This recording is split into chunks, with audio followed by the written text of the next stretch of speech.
Alright, welcome to SoFlo TV again, everybody. It's your host with the most. Watch this. I'm sitting here thinking about this whole police commissioner thing, right? And I'm reading right now, may I read the loop? And here is Mark Shields. Just to give you an idea of who Mark Shields is and who we're going to be talking about, he could be our next commissioner. So if you don't know who Mark Shields is a white boy with blue eyes that is not Jamaican, but has held the position in recent times. Former Deputy Commissioner of Police, right? Former Deputy Commissioner of Police. And I'm thinking to myself how Jamaican people have bowed down to white people, light skin. We did a video recently where the white lady did say, she was saying like how certain things are happening in Jamaica and Jamaicans are being discriminated against, like they're trying to segregate certain areas for white people only or whatever. This is a white woman. The minute I put that video up, within 24 hours, thousands and thousands of views on the video, right? Whereas many other people have been saying these things for the longest, but I guess because we are Jamaican, or if it was skin match the people that we're talking to, regular thing that man so flug. I talk about something else. Talk about who cartel a beef with. Talk about who alkaline a beef with. Like, they don't want to hear nothing like that from us, right? So how fitting. Now they're saying that with Quelo being gone or stepping down from that position, Renito Adams or this guy, Mark Shields. Mark Shields came up with a 10-point plan for the next commissioner. And I'm saying to myself, why would he come up with a 10-point plan, right? He is a former deputy commissioner of police in Jamaica, right? That was brought in from overseas. I didn't even know they could do that. He was brought in from overseas. He used to be a part of a special unit that used to investigate what they call in Jamaica the Yardie gangs. In England, the Yardie gangs.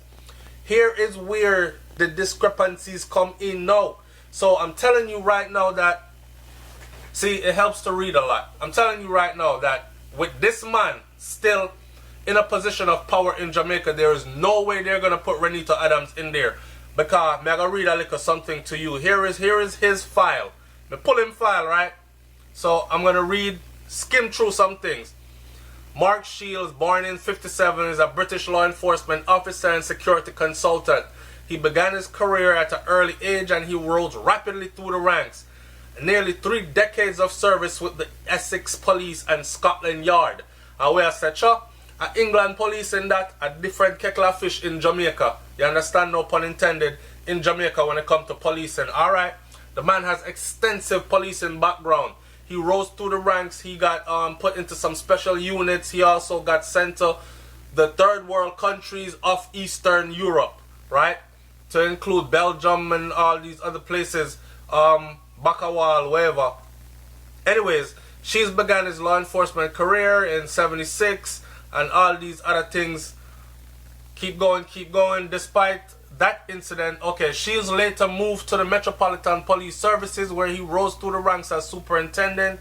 He was posted to Frankfurt, Germany on the Drugs and Organized Crime Liaison Officer, and in this capacity frequently traveled throughout Eastern Europe countries including Belarus, Ukraine, Poland, and all these countries.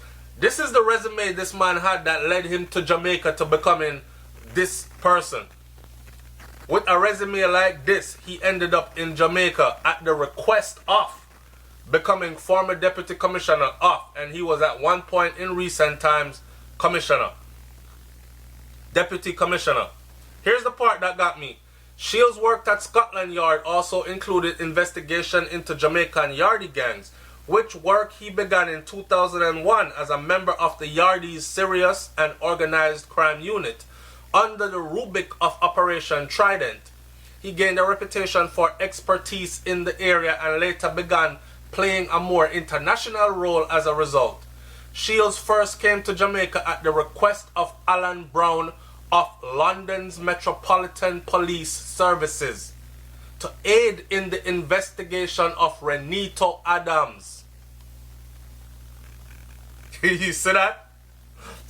He came to Jamaica at the request of Alan Brown of London's Metropolitan Police Services. So I said to myself, say, what the hell does London Metropolitan Police Services have What kind of authority them have to have this man come to Jamaica? So is Jamaica police force controlled by entities in the UK? Answer me in the comment section. I don't know. I'm looking for answers too. But the funny thing is how he came. Shields first came to Jamaica at the request of Alan Brown of London's Metropolitan Police Service to aid in the investigation of Renito Adams. So people did say, so flow them now give Adams a position there because Adams actually retired under very controversial issues. But nobody is explaining to me, and this is why I have this platform, because just like how me dig up information and share, this is what I want my audience to do to me too. So I learn from you as you learn from me. Don't it? Alright. Why am I investigate Adams for?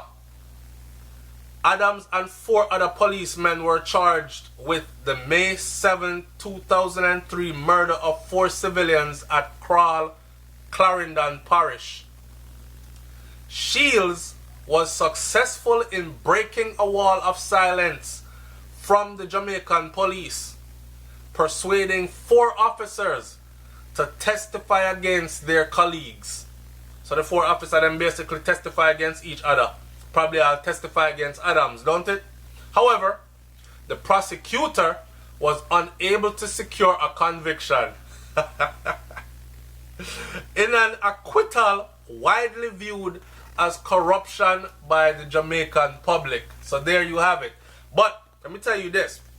That's the reason why I think we can cross out Adams. Him now get it. And like I said before, when white people say boo, most of the people them in Jamaica jump and them take it for law and order. And this is what must be done. So, fittingly, this man would probably be good for the job, because you would have some big tall white man walking around telling them what to do, and they would probably do it to the best of their ability. It's like master upon the plantation again, I whip them ass. That slavery mentality is so embedded in a lot of our people.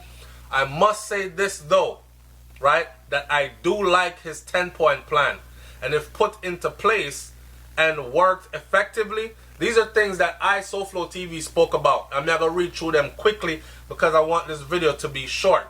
Here is his 10-point plan. Then you can leave your comment in the comment section below. Follow me, I'm going to read very fast. 1. Immediately introduce high visibility policing on every major road intersection and in every crime hotspot.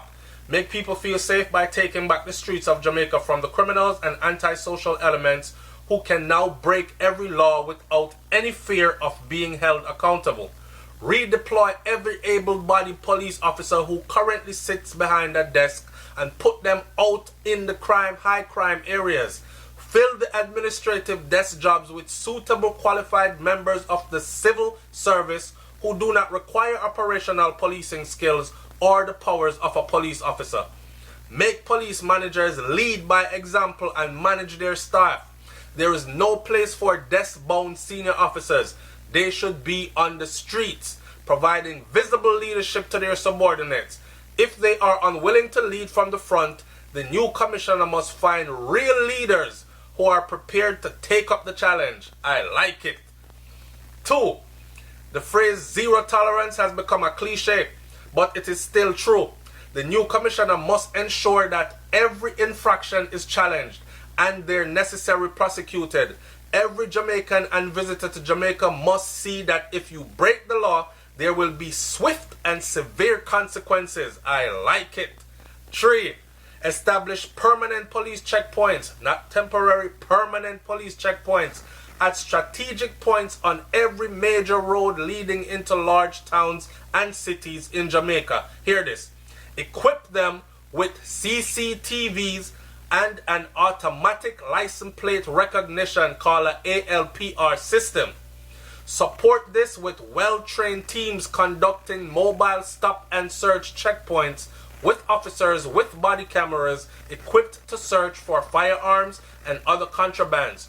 Create a policing environment where criminals constantly feel vulnerable and law-abiding citizens feel safe and free. 4.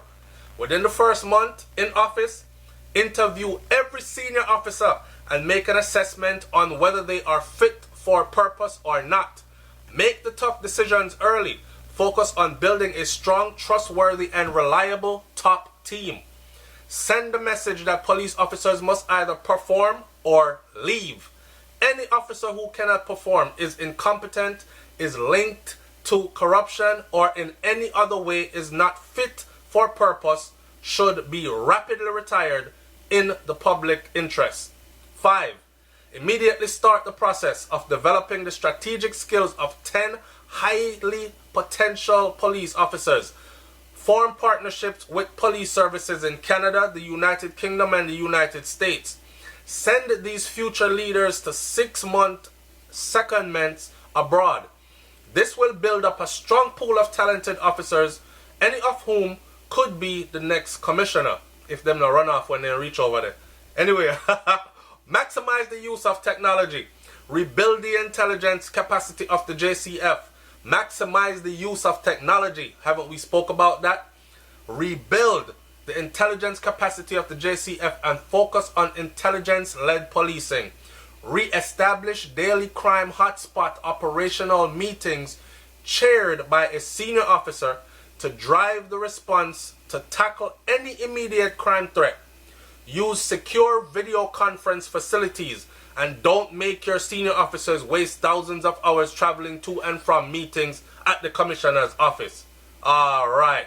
You see that? So in other words, do FaceTime and stop driving up and down government vehicle all over the doggone place. I drive from where Montego Bay I go meet in a town. Anyway, 7. Rebuild the JCF murder investigation teams, MIT. In the past 10 years, the capacity to investigate murders has been all but dismantled in Jamaica, and the results can be seen in the carnage on the streets. Immediately start the process of recruiting, training, and equipping detectives, and establish MITs in St. Andrew, St. Catherine, Clarendon, and St. James, Westmoreland, and Hanover immediately. Establish a DNA strategy. Alright, we talked about this before as well. Take every opportunity to link criminals to their crimes by using DNA evidence. Take a DNA swab from every person arrested for a legally justifiable offense and compare this DNA sample with the thousands of unidentified samples that are taken from crime scenes. Make the results of this work public so that criminals see that they can no longer hide. Build the JCF. Number 9. Build the JCF's capacity to use intelligence to target the gangs. Establish dedicated, proactive gang teams in every division with strong links to the people engaged in social intervention and community work. Look at the successful anti-gang strategies developed in Glasgow, London, Boston, and other cities, and develop equally effective tactics for Jamaica. I like it, I like it. 10. Recruit a team of experienced advisors and senior police officers from other police services to work with the top team in the JCF. Their goal should be to ensure that these 10 priorities become embedded into the JCF's operational and cultural fabric. The JCF has long been resistant to change and reluctant to accept external support. You hear what the man say? At the JCF, they have long been resistant to change and reluctant to acceptance of external support. The international partners are growing weary of the pattern of failure and increasingly reluctant to throw yet more resources at a failing force. However, all of this could still be put right. The man have big plans. The USA, UK, Canada, and the EU could still be persuaded to muster one last effort to support change. With a talented, forceful new commissioner, an outstanding top team, and a binding commitment to deliver far better outcomes for Jamaica, our allies will step up and give us the support that we need. Let us hope that the next commissioner has the skills, courage, resilience, and charisma to implement this plan, and let's all give that commissioner our support. It sounds good, don't it? I only hope Santa no big talk. And really and truly, I think if he's brilliant enough to do this and he has the kind of extensive experience that he has under his belt, why not? Throw him in there and see what he can do, don't it?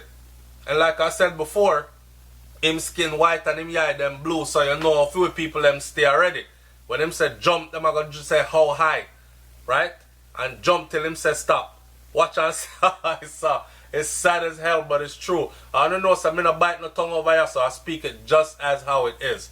Okay? So we're weighing the pros and the cons. And may I say, right now, we need something that is going to work. And this man 10-point plan speaks loud and clear to me. In closing this video, I'm going to say is one part him forget. Up the pay. Alright?